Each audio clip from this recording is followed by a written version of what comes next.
Okay, ચાલો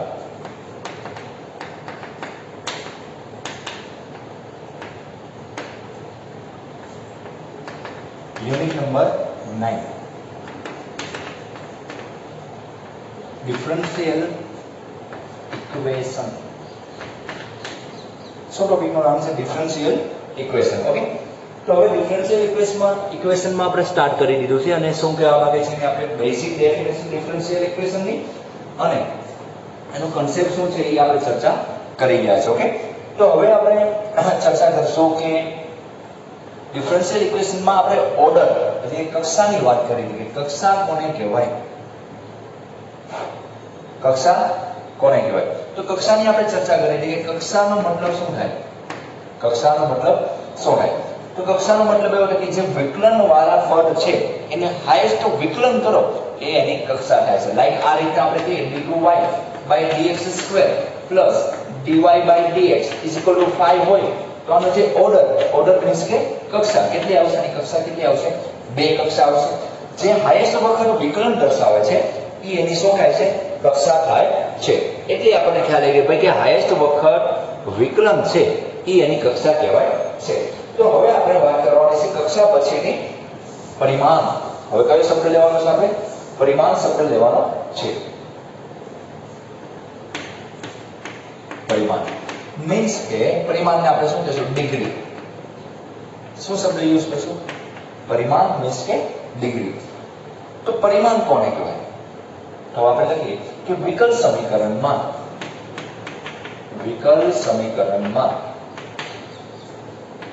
વિકલિત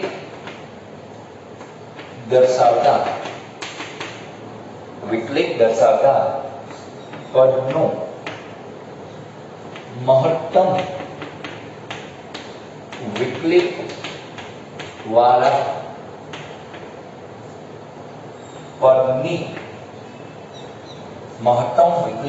પદની ઘાતને શું શબ્દ યુઝ કરશું, ઘાત એટલે કે પાવર શબ્દ શું કરશું, ઘાતને.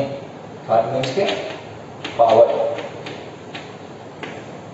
ઘાતને વિકલ સમીકરણની અથવા વિકલ સમીકરણનું પરિમાણ કહે છે.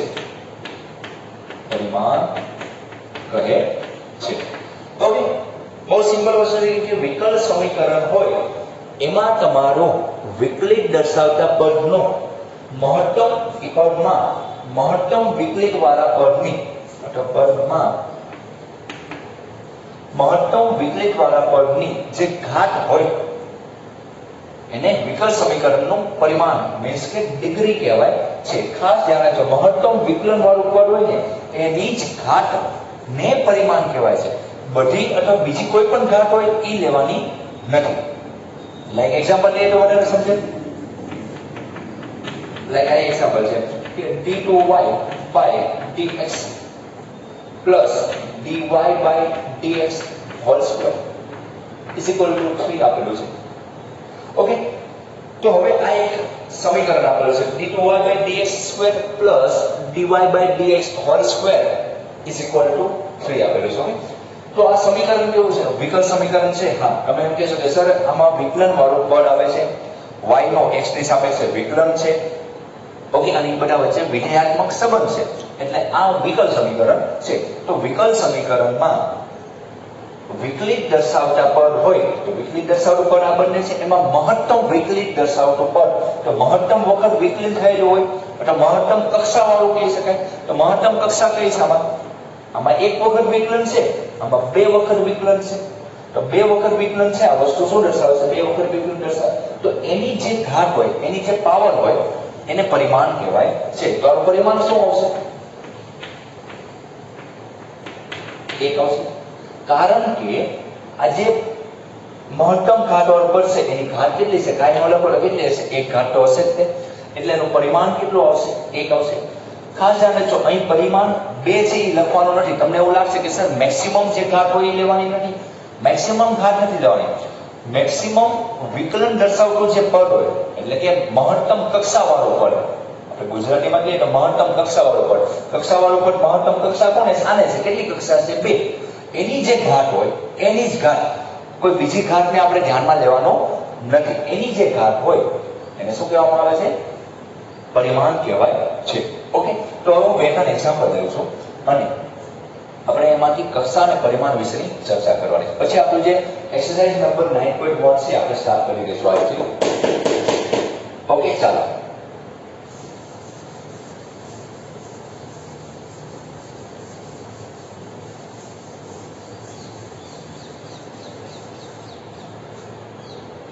પેલો ફર્સ્ટ નિયમ શું હશે કે વિકલ સમીકરણ કેવું હોવું જોઈએ? પોલિનોમિયલ ફોર્મમાં હોવું જોઈએ, એટલે કે બહુપદીના સ્વરૂપમાં જ વિકલ સમીકરણ હોવું જોઈએ. ઓકે, બીજી વસ્તુમાં શું ધ્યાન આપશું આપણે કે બહુપદી સ્વરૂપમાં ના હોય તો આપણે એને કન્વર્ટ કરશું, બહુપદી સ્વરૂપમાં ફેરવવાની ટ્રાય કરશું. જો એ ન ફરે, ફરી જતો હોય પછી જવાબ આપવાનો, અને જો એ ન ફરે તો ઈ વિકલ સમીકરણની કક્ષા મળે, પરંતુ પરિમાણ શક્ય નથી, એટલે કે પરિમાણ વ્યાખ્યાયિત નથી એવું આપણે જવાબ આપવાનો રહેશે. ઓકે, આપણે એક્ઝામ્પલ જોઈએ અને હંમેશા કક્ષા અને પરિમાણ કેવી લેવાની આવશે? પ્લસ લેવાની આવશે.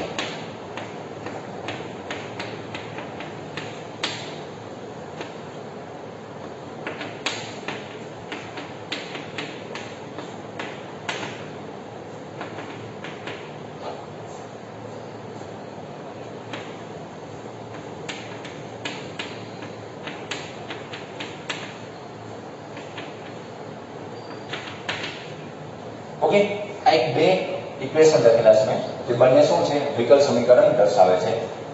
તો અહીં જોઈએ આપણે કક્ષા આપી છે મારે, તો કક્ષા મતલબ વિકલ સમીકરણમાં હાઈએસ્ટ વખત વિકલન દર્શાવતું પદ હોય એને શું કહેવામાં આવે છે? એની કક્ષા કહેવામાં આવે.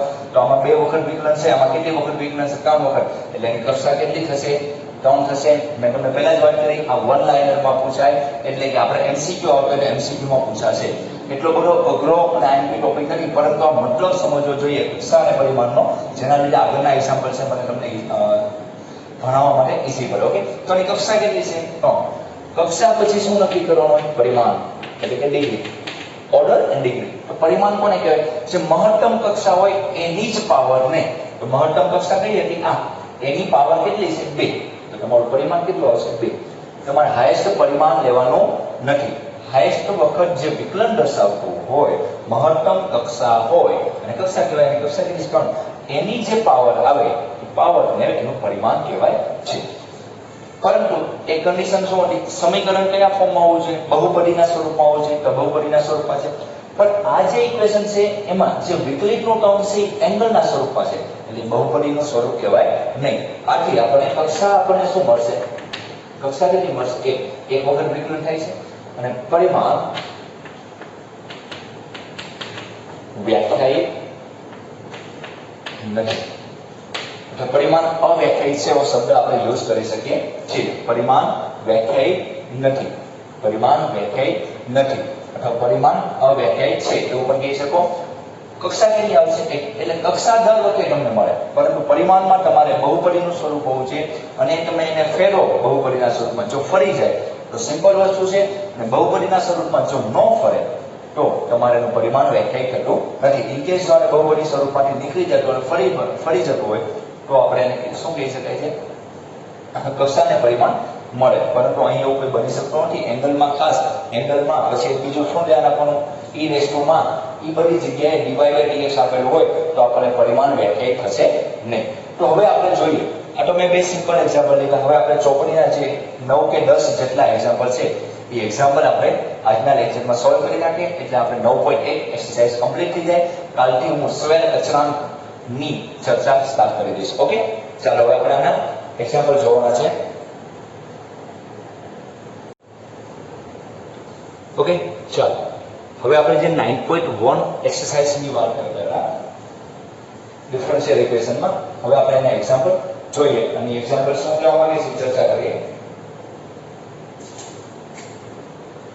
ઓકે, હવે આપણે એક્ઝામ્પલ જોઈએ કે એક્ઝામ્પલ શું કહેવા માંગે છે.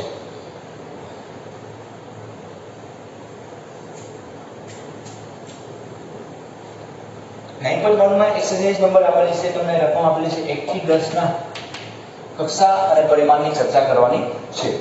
તો પહેલી રકમ શું આપેલી છે d4y/dx ની 4 ઘાત plus sin y triple dash આપેલા છે ઇઝ ઇક્વલ ટુ 0. હવે તમે વસ્તુ વિચારો sin ના એંગલમાં વિકલન દર્શાવવું પદ આવેલું છે sin ના એંગલમાં. તો હવે આને તમે કોઈ પણ રીતના સાદું રૂપ આપો ને તો આને તમે બહુપદી સ્વરૂપમાં ફેરવી શકતા નથી.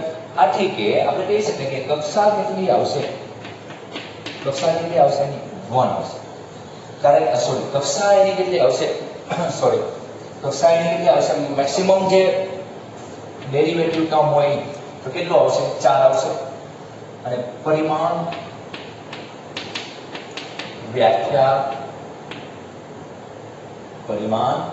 વ્યાખ્યાયિત નથી એમ લખશું આપણે પરિમાણ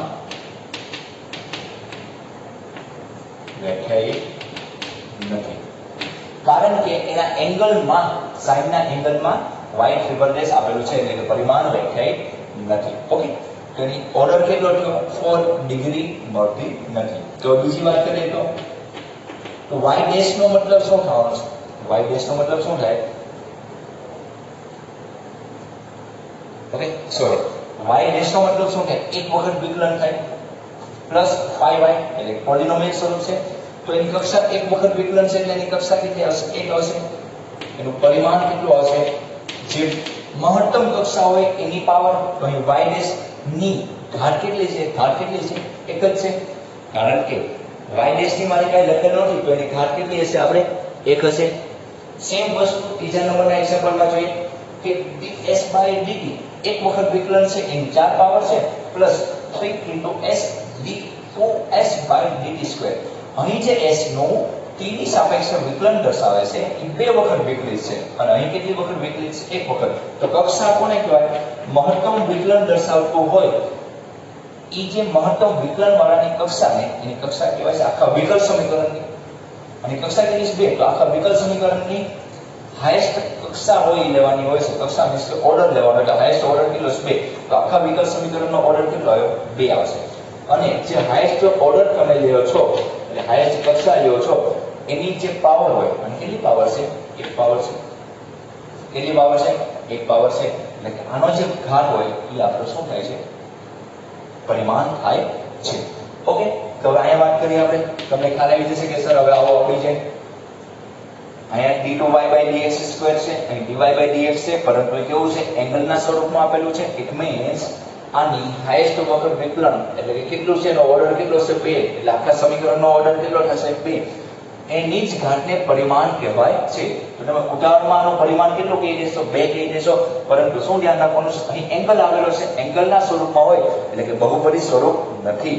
તો બહુપદી સ્વરૂપનો હોય તો પરિમાણ વ્યાખ્યાયિત નથી. તો પરિમાણ વ્યાખ્યાયિત થતો નથી. ઓકે હવે આની ચર્ચા કરીએ d2y/dx² cos 3x sin 3x. Okay કોઈ એંગલમાં કોઈ પ્રોબ્લેમ આવતો નથી. તો પોલિનોમિયલ સ્વરૂપ છે એટલે કે કક્ષા કેટલી આવશે એની 2 આવશે. કક્ષા કેટલી આવશે 2 કારણ કે હાઈએસ્ટ વિકલન કેટલું છે 2 વખત થયેલું છે. પરિમાણ કોને કહીશું આપણે જે હાઈએસ્ટ વખત વિકલન થયું હશે એની પાવર ને કહેવાય. તો આની પાવર કેટલી છે 1 આવશે. એની પાવર કેટલી આવશે 1 આવશે. નીચે વાત કરીએ અહીંયા કેટલી વખત વિકલન દર્શાવે છે 3 વખત, અહીં 2 વખત, અહીં 1 વખત. તો હાઈએસ્ટ ઓર્ડર વાળો જે ટર્મ હોય એ આખા ડિફરન્શિયલ ઇક્વેશનની એટલે કે વિકલ સમીકરણનો ઓર્ડર થાય તો અહીં હાઈએસ્ટ વિકલન દર્શાવે છે કેટલી આવશે 3 વખત વિકલન છે એટલે કેટલો આવશે 3 આવશે કક્ષા. અને એની જ જે ઘાત હોય એ તમારો પરિમાણ. તો આની કેટલી ઘાત છે આપણને 2 ઘાત આપેલી છે એટલે આપણું પરિમાણ કેટલું થશે 2 બનવાનું છે. ઓકે આપણું પરિમાણ કેટલું બનશે 2 બનશે. તો આ રીતના તમારે કક્ષા અને પરિમાણ આપવાના હતા. ઓકે તો હવે બાકીના 4 એક્ઝામ્પલ અને 2 MCQ છે આપણે જોઈએ કઈ રીતના એને સોલ્વ કરી શકાય છે. ઓકે ચાલો હવે 9.1 એક્સરસાઇઝ આપણે કમ્પ્લીટ કરવાની છે. બોર્ડ ઉપર મેં બધું લખી નાખ્યું છે તમારી માટે. હવે તમારે ખાલી એને સ્પીડમાં સમજવાનું છે અને શું કહેવા માંગે છે વાત કરવાની છે. ઓકે 6 નંબરના એક્ઝામ્પલ ઉપર આપણે ચેક કર્યું. હવે 6 પછીના આપણે એક્ઝામ્પલ 7, 8, 9, 10 સોલ્વ કરશું અને આપણને 2 MCQ આપેલા છે એ 2 MCQ ની વાત કરશું. ઓકે તો શું આપેલું છે? 7મા નંબરનો એક્ઝામ્પલ શું કહેવા માંગે છે? તમે એમ કીધું કે y ટ્રિપલ ડેશ પ્લસ શું આપેલું છે? 2y double dash plus y dash is equal to 0 ની કક્ષા જણાવો. ની કક્ષા જણાવવાની છે. તો એની કક્ષા કેટલી આવશે? હાઈએસ્ટ વખત જે ડેરિવેટિવ થયો હશે એની કક્ષા કહેવાશે. તો હાઈએસ્ટ અહીં 2 વખત ડેરિવેટિવ છે, અહીં 1 વખત ડેરિવેટિવ છે અને અહીં 3 વખત છે. એની કક્ષા કેટલી આવશે? 3. તેનું પરિમાણ કેવું આવશે? તો જે હાઈએસ્ટ કક્ષા હોય એની ઘાત નહીં, એનું પરિમાણ કહેવાય. તો એની ઘાત કેટલી આવશે? અહીં 3 છે, એની ઘાત કેટલી આવશે? તો એની ઘાત કેટલી છે? અહીં 1. ઓકે, તો એનો પાવર કેટલો છે? 1 છે, એટલે આપણે અહીં આપશું જવાબ. અહીં વાત કરીએ તો શું આવશે?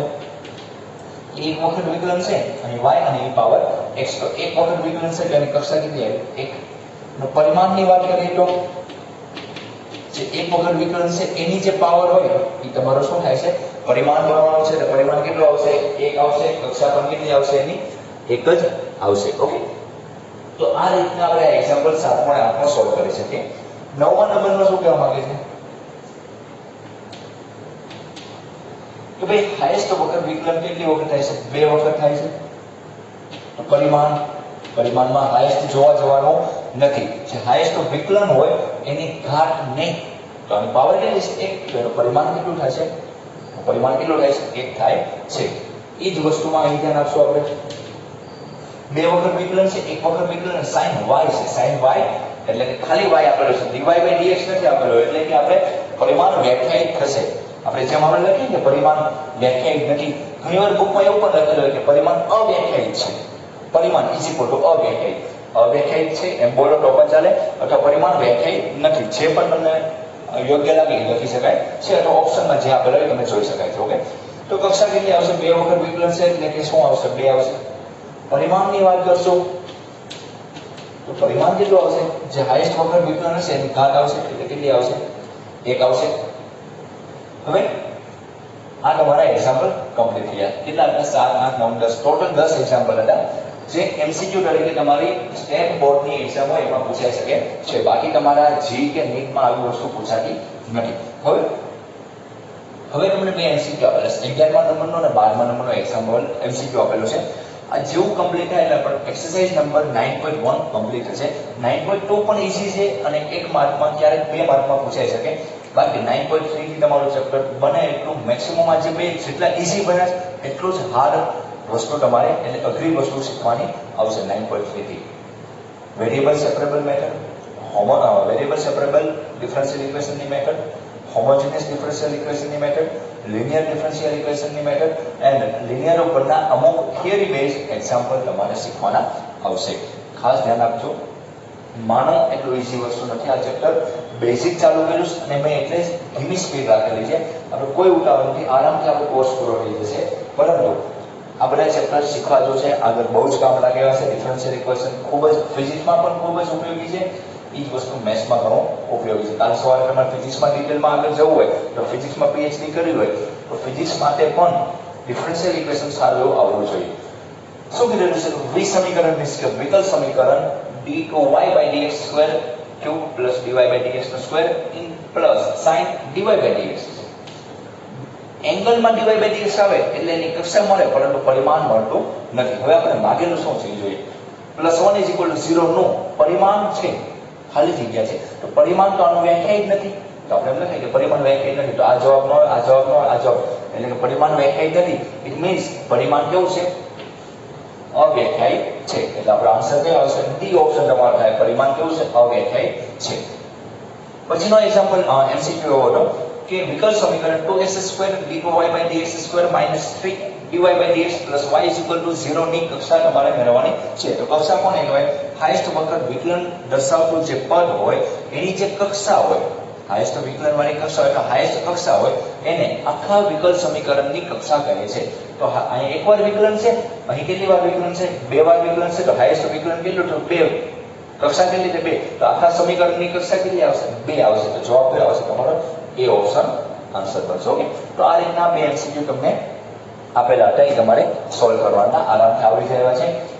9.1 એક્સરસાઇઝ બહુ સિમ્પલ હતી.